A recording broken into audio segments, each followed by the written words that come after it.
guys, welcome to our webinar, 7 Keys to Improving Your Management Company Profitability. Here at TOPS, we plan to do about 1 webinar a month where we help unpack topics that are relevant to the condo and HOA industry. If you're not familiar with me, my name is Mike Hardy. I'm President and CEO here at TOPS. As a little bit of background, I've been at TOPS now for 11 years. Prior to working at TOPS, I worked for a VC-backed software company in the DC metro area. And before that, I was actually raised in the condo HOA industry, as my dad, who founded TOPS, actually owned a management company and grew that management company to significant size, to about 14,000 doors before he sold that business. So for me personally, I have been raised in the condo HOA industry. It's what I've known since I was a little kid, and I'm really thrilled to kind of be a part of, being a part of technology here in the HOA space. I'm joined today with Teri Perez, our VP of Business Development. Teri? I've been here for about 10 years. Previous to me taking over as VP of Business Development, some of my friends that have joined the webinar today, some of our customers that have been customers for a very long time, they would know me as the support manager. So for 10 years, approximately 10 years or so, I've been there with all of our customers that we brought on, all of our customers that existed previous to me, and really just been there as a consultative representative for TOPS to help them solve problems. So just been elevated and promoted to the new role as of December. So congratulations. Appreciate that, Mike. Really appreciate that. So again, welcome to the webinar. Can't wait to work with you, and can't wait for us to share what we have with you. The webinar today, we should go for about 35 or 40 minutes. We'll try to have some time at the end for some Q&A, and then let you guys get on to with the rest of your day. Before we jump in, kind of quickly talk a little bit about us. And Teri, I don't know if you'd like to kind of tell everyone a little bit about who we are and what we do? Absolutely. One of the things that I love to do is I do love to talk about who we are and what we do, Mike. So let's jump into it. So TOPS Software, we've been around for 35 years. Our founder, Jeff Hardy, started the HOA software industry. Before there was any other software company that serviced the HOA platform, the HOA space, Jeff Hardy and TOPS were around. So that's who we are. So what does that mean to you? That means to you that TOPS builds, empowers the entire community ecosystem. That's the homeowners, third-party services and vendors, board members, and the HOA at the center. And so one of the things that we've done differently in the last couple of years is we presented that with a new platform. And so that new platform is something that we're really excited about, and we'll get to talk about that later on. Awesome. Yeah. So again, if you have exposure with any one of those constituents in the HOA world, we have tools to help you manage all of the above. But today we're talking about a fun topic, and it's called profitability. And profitability sometimes is treated as a 4-letter word in the HOA space. At the end of the day, though, our industry is a collection of small businesses, and small businesses are the heart of our economy. So when we think about profitability, let's just understand that profitability at the root level means it's the company's ability to generate a profit from its operations. And most management companies find it very hard to be profitable. I haven't been in this industry now for 11 years. Teri, you being here for 10 years. Here's what I see day in, day out when I'm talking to clients. They have extremely high labor expense. Absolutely. They have, if you think about it, if we stop on that topic for one moment, small businesses always have high labor expense. In all companies, labor typically is the #1 expense. But when you think about the nature of HOA, it is a very work-intensive job. Taking calls from homeowners, working with board members, physically going on site to the property, doing the customer service stuff. There's a lot of man hours that goes into just doing the job. So that inherently it's a significant headwind for profitability for an HOA business. But on top of that, we got a competitive landscape. It seems like the barrier to kind of getting into the industry is pretty low. Some states don't even have regulations about accreditation or recognition of what a licensed association manager needs to have. In some states, it's as easy as going down to a Kinko's and printing up a business card and saying you're a property manager, and you can literally go out there and do business today. There's thin margins on management fees. With that competition comes pressure to keep your fees low. So how do you make money if you're getting pressure to keep your fees low? Yeah, and we're talking about servicing homeowners, guys. What do we know about homeowners? They consume a little bit of time? No, they consume a lot of bit of time, right? And so undervalued services. These guys, when you're managing these communities, you're not just managing communities with 4 homes and 4 people you're dealing with. You're dealing with hundreds of homes and thousands of homes. So that consumes time. How do you effectively be profitable when all of your time is spent with 2 or 3 people, or it's spent with 2 or 3 communities? So undervalued services and time is something that's definitely something that can prevent you from being profitable. So you definitely want to keep a close eye on that. Yeah, and the last thing is you got a legal environment that sometimes kind of ties your hands as far as what you can charge for services, what services you can even do. I know here in Florida, management companies can't actually do liens; they have to go through an attorney. So again, state by state, it becomes more and more restricted as far as how you make money. So our goal is to sit there and say that, hey, really, there are 2 paths to profitability when we think about a company. You can either generate revenue, and that's actually the most ideal way, or you can reduce expenses. And when we think of the latter, the expense reduction side, what we really think about is we're thinking about reducing the expense it takes for staff to do the job to take care of the clients you have today. Because a lot of what we're going to focus on, there's going to be some tips on how to kind of generate more revenue, but a lot of it's going to be how can we reduce the cost to generate the revenue we generate today? Because if we can reduce the cost, reduce the labor, then we know that we can take that labor and use it to maybe drive additional revenue through client expansion or introduction of other services. So again, at the end of the day, there's really 2 ways to do this. It's either we make more money or we reduce our expenses. Yeah, and what I would encourage everybody right now is, we talk to hundreds, thousands of management companies across the United States, and what I would encourage everybody to do is keep an open mind throughout this process. What we know about many management companies is that the leadership and the owners of these small businesses, they're still managing not only that business, but they're managing a portfolio as well. And so it's important to understand these points that we're about to bring up. This will help you with reducing those expenses in that time. That's a really good point. And actually, it's not one of our slides, but that should be another slide. Sure. When you want to be serious about kind of the business, stop managing communities. Yeah. Start managing the business. True story. Yeah. All right. So let's jump in. I want to give everybody a quick little formula, and maybe you use this one already today, but if you don't, it's a really, really good formula. It's widely accepted in the industry for kind of managing or measuring profitability, or at least kind of measuring revenue. And that is basically saying, what is your revenue per employee today? And it's a very simple formula. Revenue per employee is basically revenue divided by the number of employees. So if you generate $100,000 in revenue and you have 1 employee, then your revenue per employee is $100,000. It's very, very straightforward, but it is a widely accepted benchmark for businesses. Because when you take that and you look at your business along those lines, there are accepted norms when it comes to small businesses, larger businesses, and kind of really what I think of as enterprise class businesses. Small businesses are what we all are. Companies like top companies like management companies. If your small business today is generating $100,000 of revenue per employee per year, that is a sign to anybody that's on the outside looking in that you've got the markings of a good, healthy business.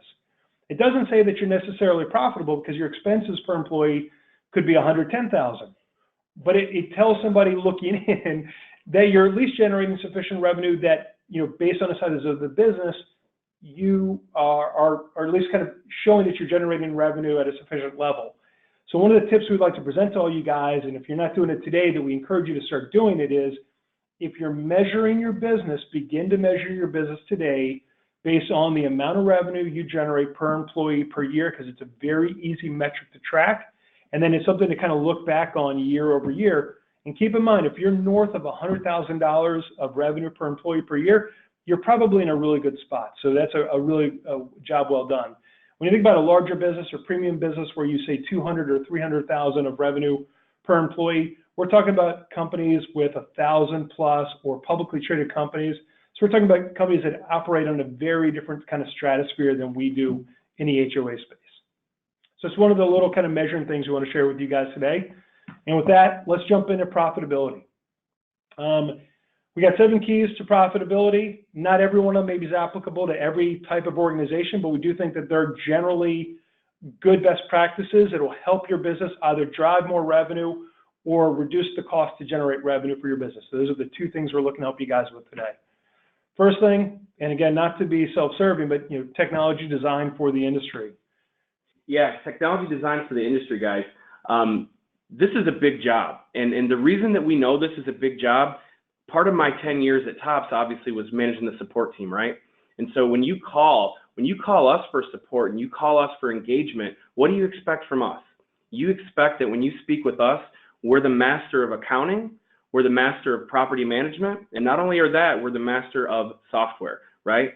And so when you contact us for these things, everybody that you speak to, you have an expectation that this is the person that has the answer for all of the above, right? And so we understand that burden. Some of your obligations include financial management, rule enforcement. Let's just park on financial management for a minute. How many people think that that's the fun part of their job? Do you think that financials, one of the biggest things that we talk about are the headaches that financials produce, and not just producing the financials, but having to take those financials and explain them to your board member.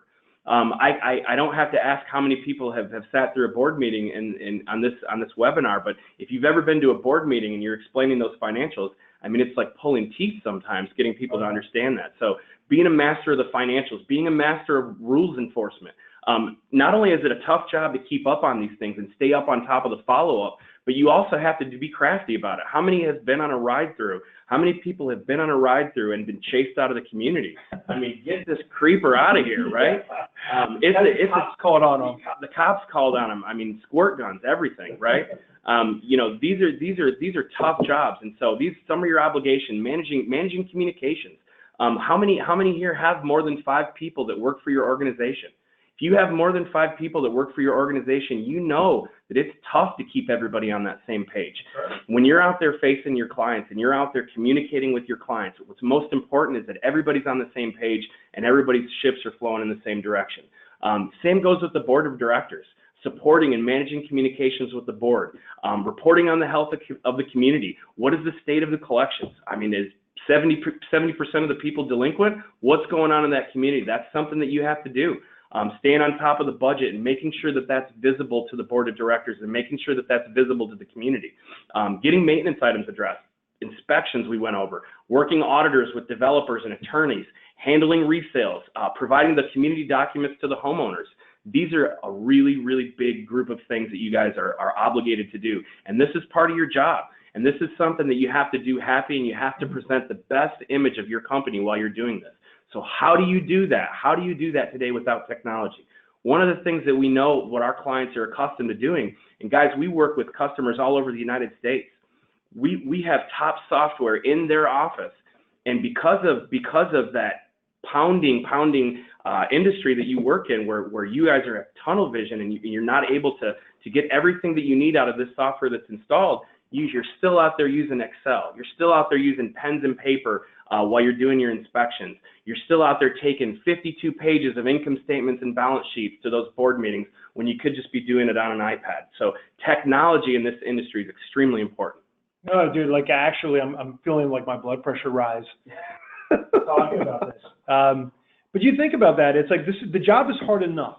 It's hard. It would be hard just to manage all the paper in their office, let alone everything else. No, it is a tough job, and so whether it's a company like Tops or any of our competitors, our core job is to kind of make your lives easier. Obviously, we think we do it better than the next guy, but to make your lives easier. Because at the end of the day, if you use a general accounting package, you mentioned like a QuickBooks, or if you're using products that are designed for another industry like a Yardi or an AppFolio, you're going to compromise, and the compromise is going to be the list of things that are here that you're not able to manage in that app, which you're having to find some other way to manage. So for us, one of our keys is that if efficiency matters, if being able to kind of drive as much productivity out of the staff you have matters, then you want to make sure at the bedrock of your business, you're using something designed for the mission that you're on.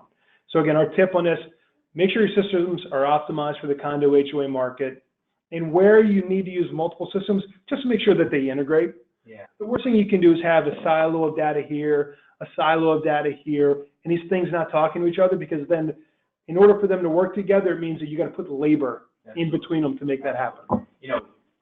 absolutely right, Mike. And what I just want to call out, this is an awesome slide. I don't know if everybody's paid attention to it, but you don't want to be the management company that's known for bringing a hammer when you're trying to screw something in, right? I love this slide, but it's really representative of, you want to be prepared. Technology should empower you and prepare you to do your job better. That's it. So that's our first tip, is just make sure that you are building your business around something built for what you do. Second thing is that we do believe that you need to leverage the cloud. And let me just say that this is a really telling slide. If you just take a moment and look at this. First time I saw this, it didn't dawn on me that this was actually two different pictures that were composited together, because it looks like literally one picture. But on the left-hand side of your screen is a coronation of Pope Benedict in 2005. 2005, coronation of Pope Benedict. On the right-hand side is a coronation of Pope Francis in 2013. The reality is that we live in a web-connected world, and we as consumers have fully embraced the notion of being online all the time, because we have a smart device on our person, on our body. When we get up in the morning, when we go to bed at night, when we're sitting at Starbucks, when we're driving down the road, everything.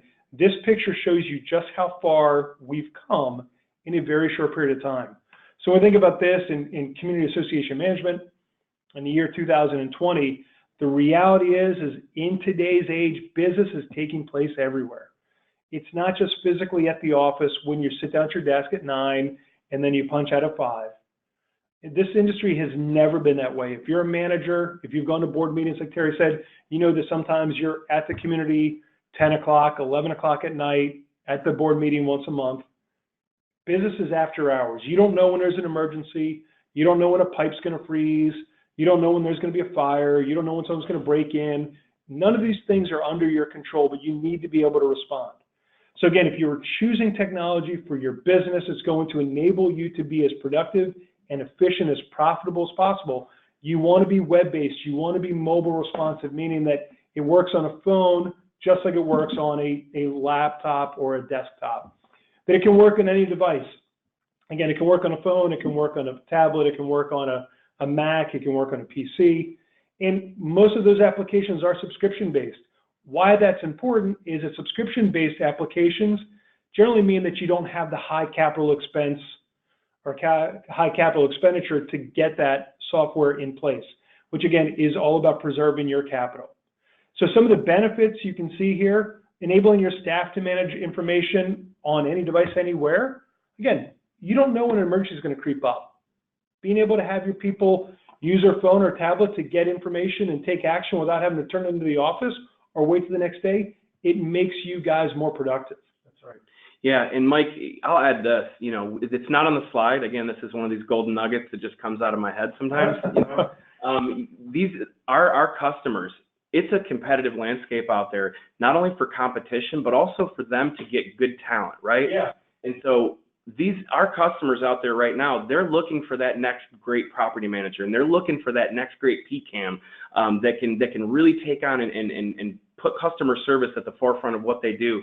And so what happens is a lot of our customers, there's a wave going through the industry where they're having to allow some of those property managers to start working from home. And so how do you facilitate that with a system where you have to have it chained to a desk and have to have a server there with you as well? And so some of our customers that are on right now are actually some of the owners and CEOs, and so they're going to kick me when I say some of this stuff. They're going to say, Terry, what the hell are you, excuse me, what the heck are you doing saying these things? But guys, that's just what the industry is doing right now. We have property managers that are working remotely, and what that offers you is that offers you to go out there and compete for some of that better talent for property managers. And so having a solution where they're able to work more in depth with the community, that opens up some good talent. We've heard some good feedback from some of our customers along that line. Good. I mean, it actually goes hand in glove with the stat we have here from Forbes in 2016. Employees that are able to kind of do their job remotely on different devices, 30% better processes, 23% more productivity, and 100% more satisfaction. Yeah.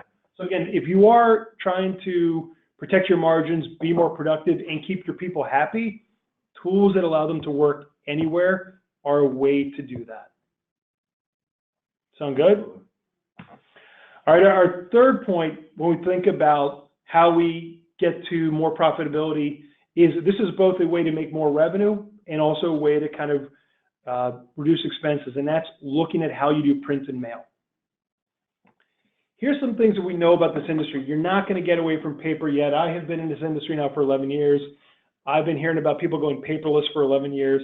The reality is that you're still going to need to print things out, mail things out. There are bylaws that you have to adhere to as far as how you communicate with homeowners. But when it comes to print and mail, the notion that somehow doing it in-house is faster, more cost-effective, more revenue generating than leveraging an external service provider, quite honestly, it's a falsehood.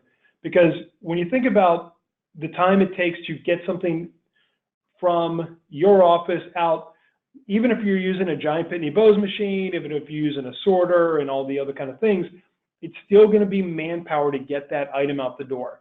And so when you think about the desire to get a lot of things out quickly, the speed, the economy of scale, the ability to kind of quickly ramp up and do a mass communication in a short window of time, no organization is set up really well to do this today in-house.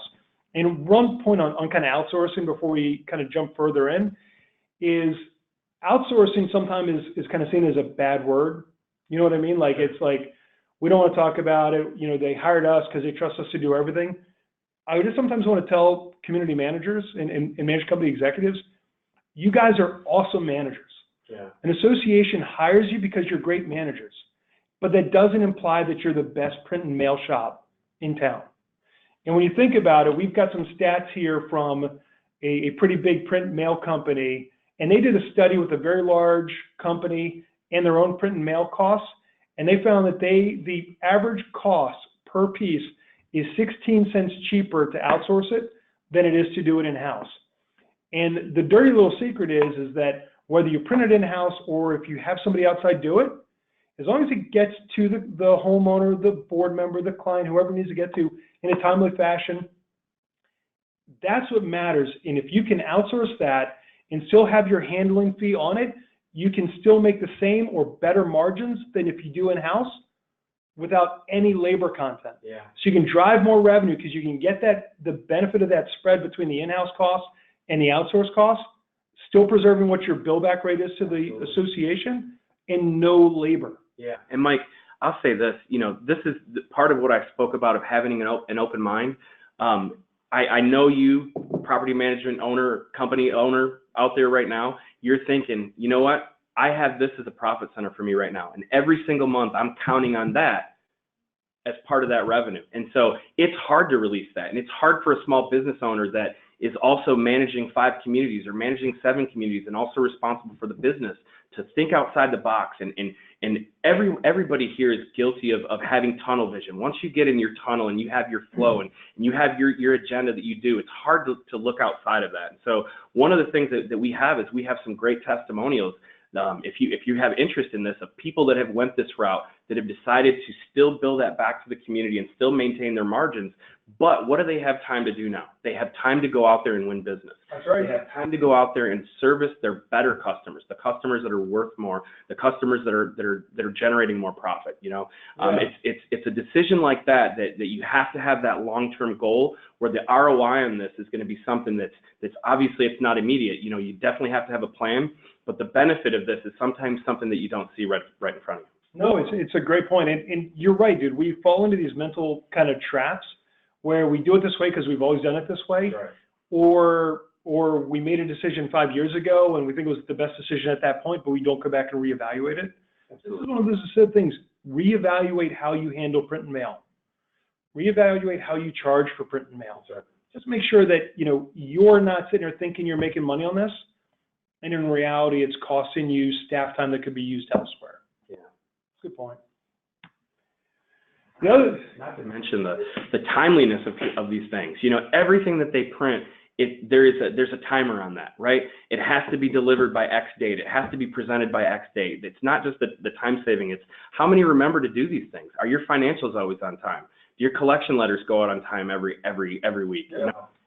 It's really something to think about. I mean, how many times have you kind of, when you're on the support side, you've got people in a panic because they're doing a big letter thing, and it's just, or like a check run or whatever it is, and it's just like Mike just asked me if any customers have ever called Tops in a panic.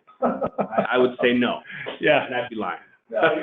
No, we do have great relationships with our clients, and when they call us in a panic, it usually is related to something that they could have outsourced. I'm sensitive. Yeah, exactly. And I'd say this, when we think about outsourcing, this is probably one of the areas where if we're asking to have an open mind on the preceding slide with print and mail, this is probably even a bigger open mind. And that is just kind of with accounting. And the reality is that accounting is hard. It is a core component to a community association's hire management companies for. Yeah. Accounting is the most critical. And this is an interesting stat. I was talking to the CAI president.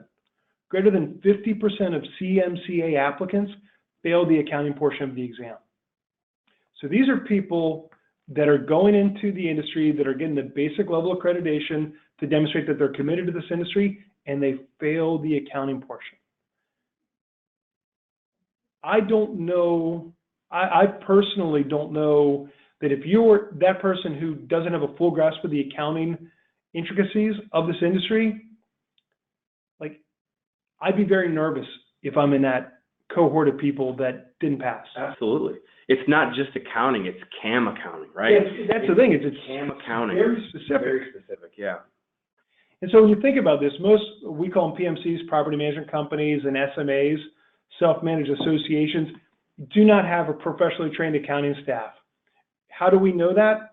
Because as Terry said, we've worked with thousands of these entities over the years, and a lot of people kind of get hired into the job having never had any bookkeeping or accounting or HOA or CAM training ever in their life. Yeah. I mean, I can tell some horror stories, guys, and some of you maybe are on the webinar. Maybe you're the one that called us at a certain time where you just couldn't figure out your financials and you couldn't get something to balance, or you couldn't figure out why this number didn't tie out. And your job is dependent on delivering this piece of board package that is responsible for your job. And you could lose a client if this board package isn't accurate, and you could lose a client if this board package isn't delivered on time. So every single day we run through that scenario, and we've had people in tears because if we didn't help them, they were going to lose their job or they were going to lose that client. And so accounting, not only is it hard and is it terrible, but it causes pressure. It puts pressure on your staff. If you're great at something, you feel very comfortable doing it, and the delivery of what you're great at, it's going to be great. If you're not great at accounting, the delivery of your accounting and the product of your accounting is also not going to be great. And we know, what do we know? We know that your boards are not going to tolerate late or inaccurate financials. Your integrity's on the line, your business is on the line when we're talking about the financials. Yeah, CAI years ago did a survey, and the number one reason why an association terminates in this survey, number one reason they terminate their management company was because of financials. So again, this is the number one thing that you do. The overall depth of knowledge in the industry when it comes to financial management is pretty low.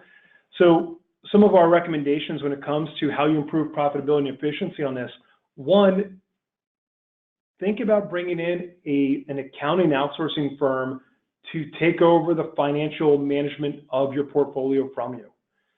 It takes the burden off of you to find, train, and retain accounting staff.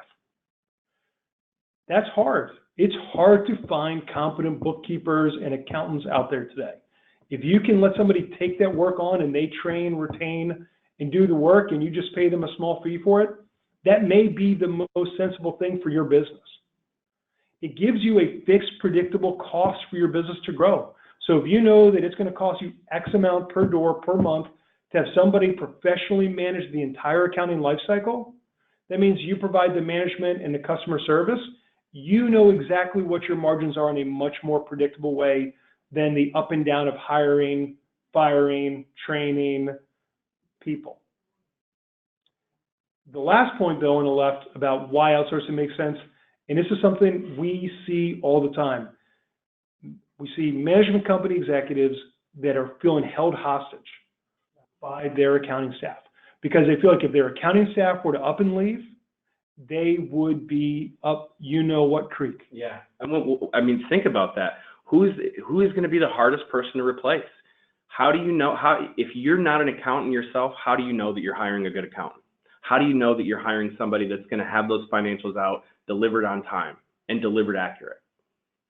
Scary thought. Other ways for you to improve profitability when it comes to accounting is just lean heavily on the industry banks for lockbox processing. If you're not doing this today, take advantage of it. This is one of the most tried and true ways to reduce the labor content for getting receivables into the community bank account. Use online payment tools to automate payment processing, whether it's ACH, online credit card, debit card. Let your homeowners have the flexibility and freedom to do that. Bring on an accountant. If you are going to do it in-house, periodically bring on an accounting expert to set SOPs, your standard operating procedures. Because if you are going to do it in-house, let somebody help you set it up in a way that is going to be scalable, repeatable, reportable, the whole 9 yards, so that you have visibility into this. And finally, the thing is, explore ways to automate the accounts payable process. Because if you've got the lockbox and you've got owners making ACH payments and credit card payments, then if you can kind of find the way to get the labor out of the AP side of the business as well, that's another area where you can really kind of reclaim some efficiency. But again, this is a big topic. Yeah. Something just to think about, because so many people say, oh, you hired me for your association management, I got to do everything. If you're a great community manager, be a great community manager. And if it means that you bring on somebody that provides the accounting expertise behind the scenes, at the end of the day, the client's dealing with you, they're dealing with you, they buy into you. And if you're giving them a good work product and you're able to do it cost effectively and efficiently without all the headaches, that's what it's all about. Yeah, Mike, I'll tell you this. You talk about winning business and being profitable. In my travels across the country, in every property management company that I've been to, 100,000 doors, 500 doors. You ask them, what is it that sets you apart from your competition? Yeah. What is it about your management company that makes you different from the competitors on why a customer should choose you and why a customer does choose you? And accounting's not on the top 10 list of things that they mention. Yeah, it's funny you say that. Like, I don't think I've heard a lot of people say, like, they love the look of our financials. Right. And we know that boards are picky about their financials, but one of the things that people say, the number one answer that property management companies say that sets them apart from the next property management company is customer service. Customer service is the one thing that they have. So they're not talking about technology. They're not talking about accounting. They're talking about that customer service, that personal touch, that real honest relationship that you have with a good customer. And so, again, it's not accounting. Not accounting. And we're going to talk about customer service too, because I think that's another opportunity to kind of absolutely drive revenue. Another topic, this is much more operationally oriented, is portfolio management. When we talk about portfolio management, we're really talking about, do you have a blueprint for your business for what growth looks like? And we don't just say growth at the sake of growth, but smart growth for your business. I've talked to so many community management companies over the years that struggle to make a profit. They're break even, maybe they lose money. And they're always kind of thinking, if I just get one more client, get one more client, and every year they're in the same place. If I get one more client or 5 more clients or 10 more clients, whatever the number is, they're in the same place. If you know your fixed costs, you know what it's going to cost you to run that community if you bring it on board, you're in a much better place. You know exactly what your margins can be. Are you setting minimums for your fees so that you know that you're protecting those margins? Is there a minimum size of a community that you are going to take on board? Because here's the reality is, if you've got 50 doors or 200 doors, the amount of work it takes your management company is probably not that different, but the amount of revenue you can drive from 200 doors versus 50 doors is a lot different. So again, sometimes people just think more, and we actually would tell you, we think the best thing to do is for you to do an analysis on your business to know what kind of clients fit your business the best and what your fixed costs are for those different types of clients. What we also want to kind of say is that be wary of toxic kind of communities in your portfolio. When we talk about portfolio management, part of that smart growth may be that you should fire a client periodically. Yeah. Everybody, if you were to take a step back and ask your staff today, what client drives you nuts? I guarantee you most of your staff will give you the same absolutely same name. And sometimes they're the ones that pay you the most. And that's the really scary part. Yeah. They could be the one paying you the most money, but they're also sucking up the most oxygen for your team. So toxic communities, small communities. It's really, really hard to make money on a small community. Sounds logical, but again, you see people that grab them just because they want to grab any community at all costs. Loss leader communities. I'll say this on loss leaders. Anytime somebody tells you that do good by us and there's going to be 4 others that kind of follow suit right behind us, call that bluff. Yeah. Those things rarely ever kind of come to fruition. Trouble communities. If they've got board members that are bickering with board members, if board members are constantly churning in and churning out, stay away. In long distance communities, if the community is something that is very physically difficult for you to get to, they would make it so that it could be a stain on your reputation just because you can't be there. Even if it's lucrative, maybe it's best to just kind of steer clear of those. Do you have any thoughts on this?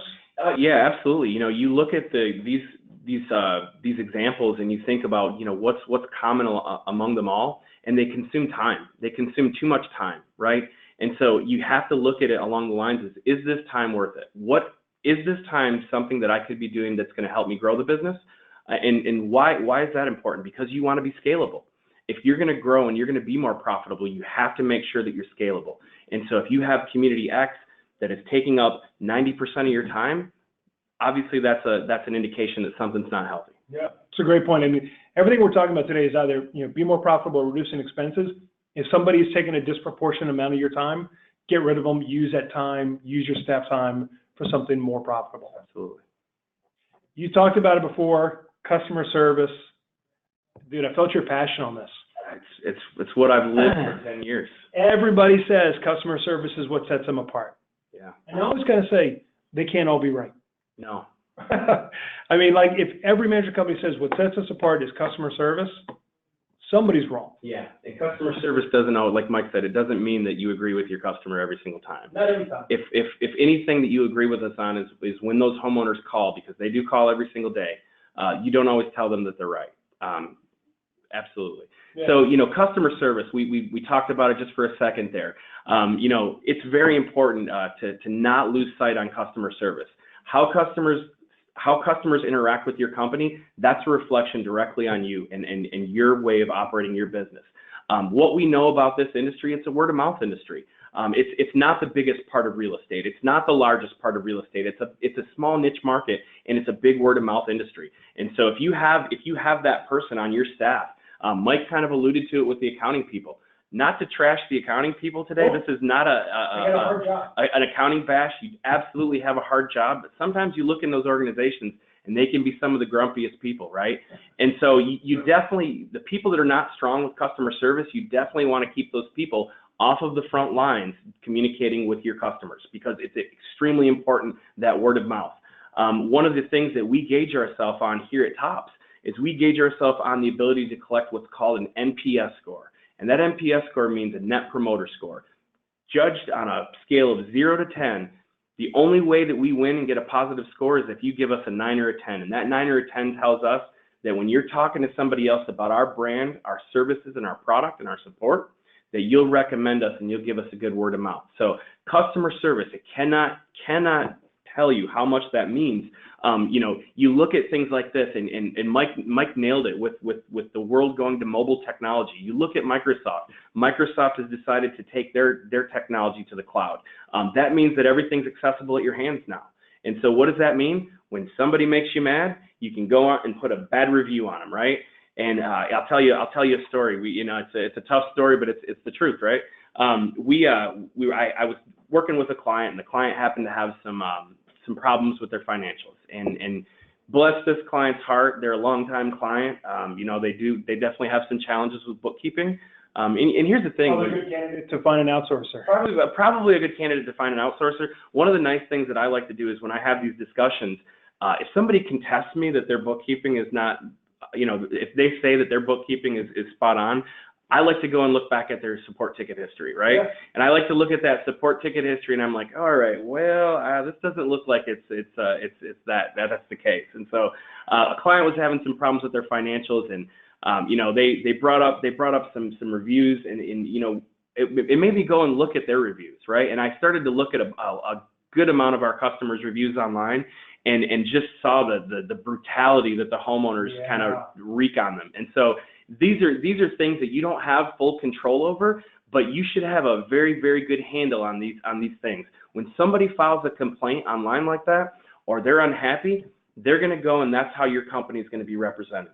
And they're going to go online and they're going to leave these reviews.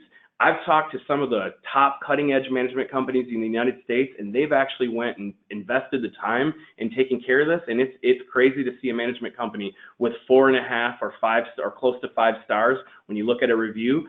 So those of you out there that put that emphasis, I know one of my friends in New Jersey right here is on our webinar, and I know she puts a strong emphasis on customer service. In their management company, a good sized management company, I think around 20,000 doors. It's an emphasis for a company that size, and you cannot grow unless you can make sure that your customer service is spot on. And so what's important, how do you keep track of that? You have to have a way to gauge that customer service. If it's just out there and it's a conversation that you're having from a phone call with a board member at 9 o'clock at night, that's not good enough. You have to be able to gauge this and have an accurate handle on how many reviews are out there, who's saying what. Can't say it again. Every management company, the one thing that they say that sets them apart is customer service. So it's extremely important that your customer service is top notch. Yeah. I mean, to Teri's point, we're talking about profitability. We're talking about growing the business. If somebody's out there looking to find a management company to do RFPs, they're going to ask a neighboring community. They might go online.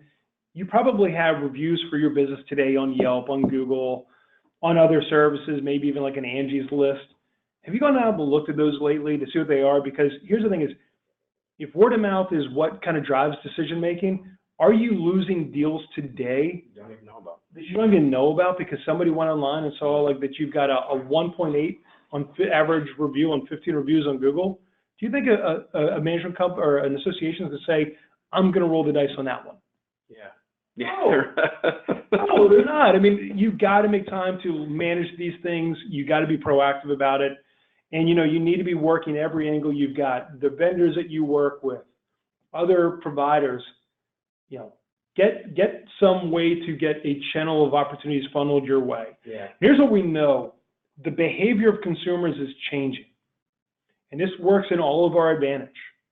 They are online. They are on their phones. They are on their tablets and their computers. They're online all the time. Good service in 2020 is not more phone calls and more emails. It's more technology. It's giving the homeowner or the board member the tools to do their job or answer their question 24/7. These stats are really interesting. 67% of consumers prefer to serve themselves versus talk to somebody. So 2/3 of your homeowners, chances are, they don't want to call or email you.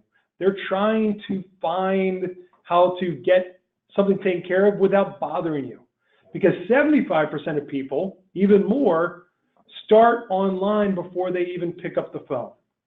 So again, 67% prefer it, but 75% start online to try to solve that problem before they contact you. So again, if you have this data behind your business, what are you going to do to empower your homeowners and board members to get the information they need to be happy without being a drain on your staff? Because that, again, that's about profitability. Absolutely. Mike, we have a great help center that we have. We have a team of people that is there. They're producing videos and webinars in our help center. And you would think, well, nobody probably uses that because everybody just wants to pick up the phone. If I showed you the stats on how many views and how many articles are searched and how many times people click that an article that we put out there was helpful, this stuff is major, major value. Major value, why? Because you don't have to hold for somebody. Yeah. You don't have to wait on somebody else to help you fill your need. Right? So that customer service piece, that's a huge piece. We have a client down in South Florida, and we talk about gauging customer service and making sure that you're good at it. He's been in business for over 30 years. He's gauged his retention rate, and he has a 98% retention rate. That's incredible. That's incredible. That's incredible. Yeah, it's really good. And with that, we're going to say we want to make people happy. Now we're going to talk about collections. Or typically, pretty unhappy people. Yeah. Hold on 1 second, guys.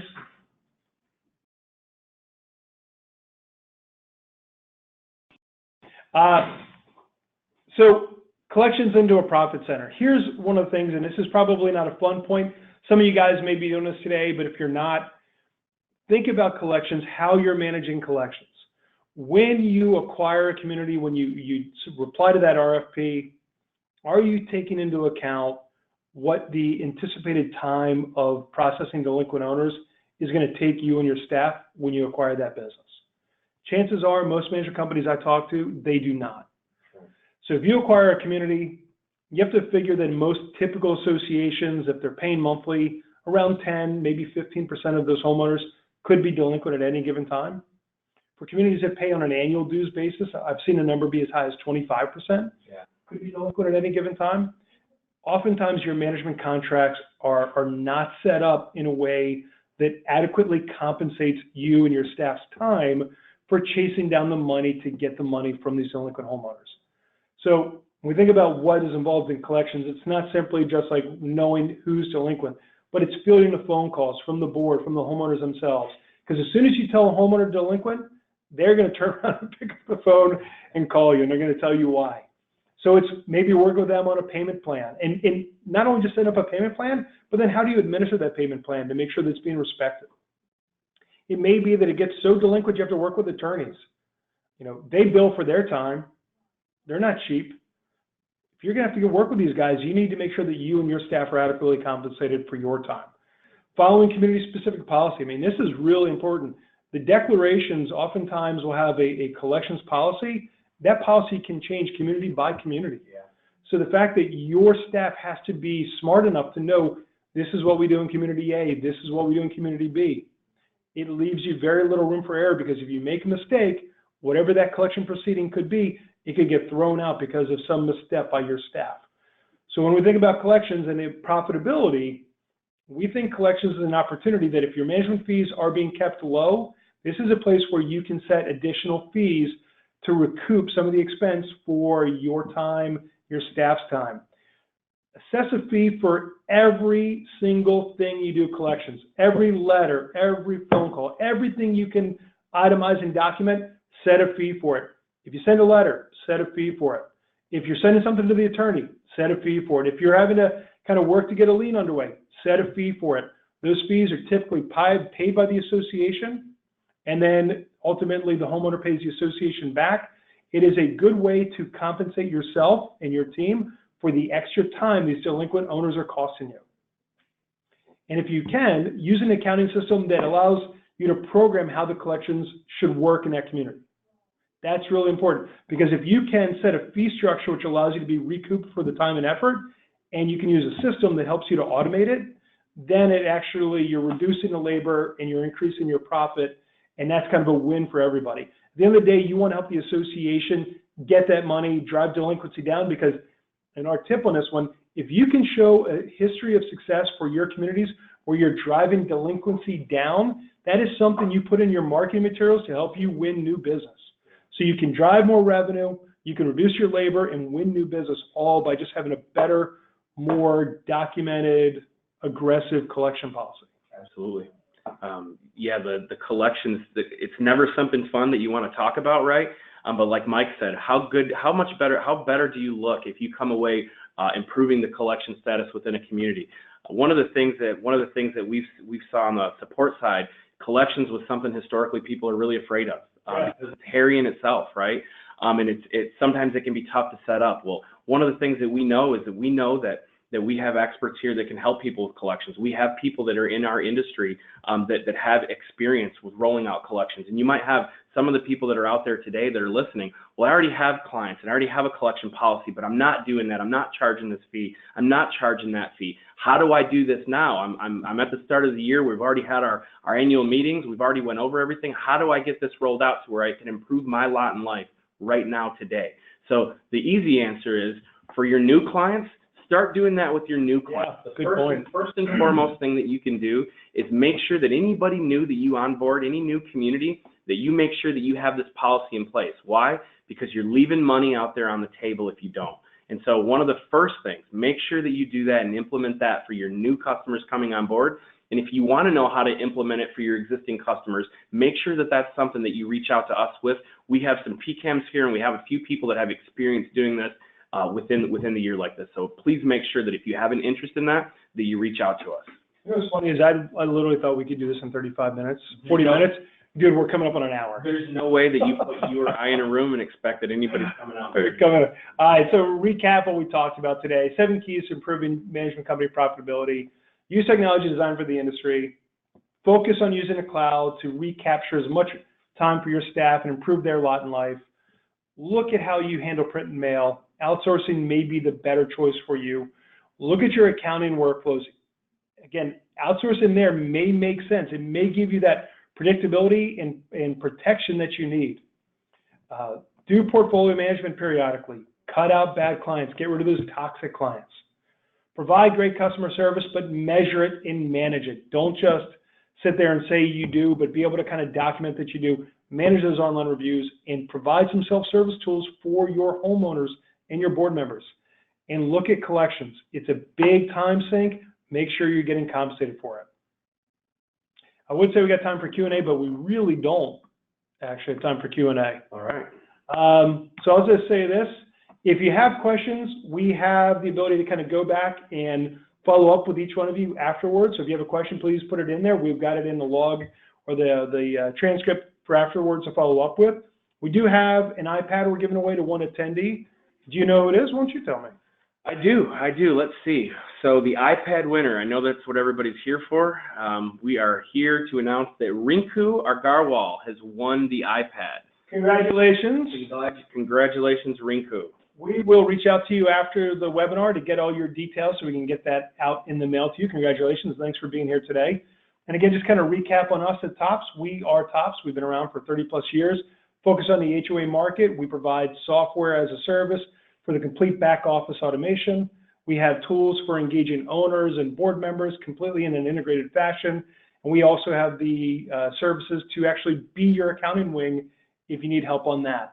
So if you're doing anything in HOA and you're looking for somebody to partner with your business to be more successful, we'd love to chat with you about that. Yeah. And Mike, right before you wrap up, let me just throw in there. It's something that we're very proud of. Our customer service team and our support team, we've won awards in major markets and major contests for our support and some of our satisfaction. And this is just us being transparent. We survey our clients and we ask them every interaction that you have, was it a good interaction? And if not, give us some feedback. And one of the things that I'm real proud of, Mike, is that we've always had great feedback coming on these surveys. And it just shows that you have to know who you're doing business with. You have to make sure that after that sale, that you know that company is going to be there long term. And not only are they going to be there long term, but they're going to be in the trenches with you. And if I could say anything that we've done great in the last 10 years is that we've been in the trenches with our clients. And so it's extremely important to know who you're doing business with and do business with the people that invented property management software for HOA. Good point. So with that, we're going to wrap. I wish you guys a great rest of your day, and thanks for being here. Have a great day, guys.